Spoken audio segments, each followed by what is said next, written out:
You've had a long and varied career, which is what we're here to talk about it today. And I mean, we're going to run through. So first of all, you've got a bit of experience with ploughing competitions, I know, but mostly you've got, you've worked out on the countryside and the farms, and you're a caretaker of various land for quite considerable time, seen some times change, and you also I know you look through our family history. Um, so first of all, I mean, you've brought in I saw just before you were speaking, you might as well get out this old tool you've got here. So you actually trim a lot of the hedges around your local area. And do you want to explain to people why people have hedges really, and why you bother trimming them and so on? Is it just for aesthetic purposes, or? Well, we have hedges, first of all, to make the edge of the field, but it's to keep the animals in and other things out. Well, that's the plan anyway. Unfortunately, around here, we're absolutely loaded with deer, and the deer say, no, we're going over the top. So they come in when they feel like it. But the hedges used to be cut by hand, in which case they got a lot older, had a lot more growth on than the present hedges. And in my great-grandfather's time, who was farming just the other side of town, I'm in Crowborough in Sussex, highest point of Sussex, and I'm one side and great-granddad was the other, and he would have cut them by hand. And this is the actual tool that he used for cutting his hedges. So for the audio people, it's almost like a Grim Reaper's sort of tool. I don't know how else to describe that really. I mean, it's a pretty old one. It's called a slasher. Yeah. On the side, you may not be able to see this if you've got it, but it's got AF on it, which is, in those days, the men always marked their equipment with their name. And this is his original handle with AF being Alfred Fermor on it. Whereas when I started doing a bit of manual stuff, I had a modern one, which is just like a chopper or billhook on the end of a long pole. But I managed to break my handle, and this isn't the first handle on it. But these days, I do it all by machine. I was going to say, how long did that take to do that all by hand? You've got to go around everywhere with what looks, as I say, is some sort of Grim Reaper type tool, and you've just got to do the whole. How many acres have you got? I mean, there must be miles of hedgerows. I understand from people who live, long before my time, on the farms around here, you'd have a man, his job all winter was just cutting hedges by hand, but they didn't do them all every year. Whereas we do ours every year if we can. The reason for doing it every year, although some people don't agree with it, doing it every year, is to keep the hedges reasonably low. And also, it actually gives more growth at the bottom, which makes it a better blind for keeping your animals in. And also, if you keep it cut regularly, the fruit, it will produce quite a bit of fruit for the wild birds. But that's the one argument, isn't it? I knew that when you said that some people disagree with it, isn't the argument that if you leave it, there's more fruit for the birds? I think this is always the argument. The Brits have got some sort of obsession with the wild birds. A lot of stuff we do is for them. I mean, just the RSPB is one of the largest charities as well, isn't it? And that sort of thing. But you reckon it gives more fruit if you cut it every year? You'll have, well, yes. I mean, if you cut it, it depends how hard you cut it. If you cut it too hard, then there'll be no fruit at all. But I like mine to still see a bit of fruit, when I've cut the hedge.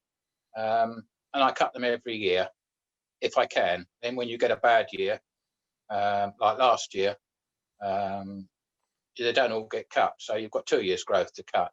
But predominantly, you get a lot more fruit on your second year growth, but then it's getting rather big for the machine, and you get a fair bit of fruit with a 1 year's cut.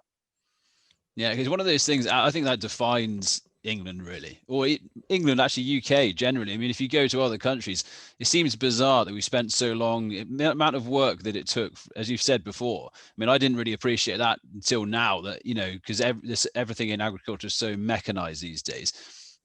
Going back only 50 years, it took one person's entire full-time job for the whole winter cutting the things. It seems to be strange why they used to keep them, considering that most other countries in the world don't have them, or certainly not in the way which defines England.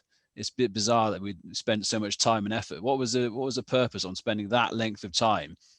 At that point, it becomes something. Surely there must have been something spiritual at that point. I don't know what else you could have spent that much money and time on keeping field boundaries up when other countries did away with them. Well, it was a bit more than 50 years ago, because I've been cutting hedges for 50 years. But it was in the older days, a lot of the hedges were laid. That means you cut them from the base, you cut part of the stem off and you lean it over, but because you haven't cut it right through, it still keeps growing. And that way they made a very strong stock-proof hedge. You remember in those days, they didn't have such things as stock fence, which is a heavy-duty wire netting, and the barbed wire. That wasn't around much in those days, certainly not the stock fencing. And the only way to make a stock-proof hedge, fence, boundary, whatever you want to call it, was laying a hedge. Hedge laying is still done. In fact, I've got a hedge cutting job that's on the cards that is on hold at the moment because the hedge is going to be laid. But I'm not actually doing the hedge laying. I'm just putting a fence up beside it while it comes back, because there isn't a very tall hedge. But you know, I can. When I was younger, there were people doing a bit more hedge laying, but now it's an art that very few people have got. It is done properly, looks very nice, and it lasts for years. But what you're doing by hedge laying is you're bringing the top growth down to the floor, albeit it must rise from the base. It has to go upwards, because otherwise, if the sap doesn't go down, it rises. So you have to have it slightly going uphill. But it is nice if you see a nice bit of properly laid hedge. Yeah, and the amount of, there's a charity around here that teach you how to do it, and it's, you don't really appreciate how long that takes either, and the skill to do it, because you've got to keep the you know, the tree alive whilst cutting halfway through, cutting it enough to lay it down but keep it alive.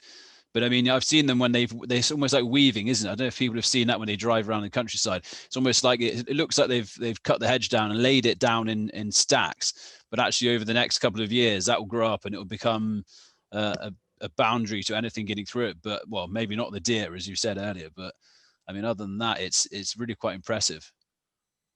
Yeah, with the hedge laying, you what you do is you lay it over and you put sticks in, and in the hedge, and you actually weave along the top hazel to hold it down so it doesn't come up again. Because otherwise, if you just laid it over, it could come up again. So that's to hold it down. But the idea is to make it completely stop proof. Whereas if you don't cut your hedges, as the hedge goes up, the bottom dies out and the animals can walk through it. It's definitely an art. I mean, I've seen that, and to make it completely impenetrable is takes time and, as I say, a lot of skill. And you said you could do it, or you have done it in the past? I did a course on it. It was part of my chainsawing course I did back in the early 70s, and I didn't do it at college, but I did do it later, just really to see how it was done. And it was hard work. It was interesting, and it made a nice job because we had a professional teacher.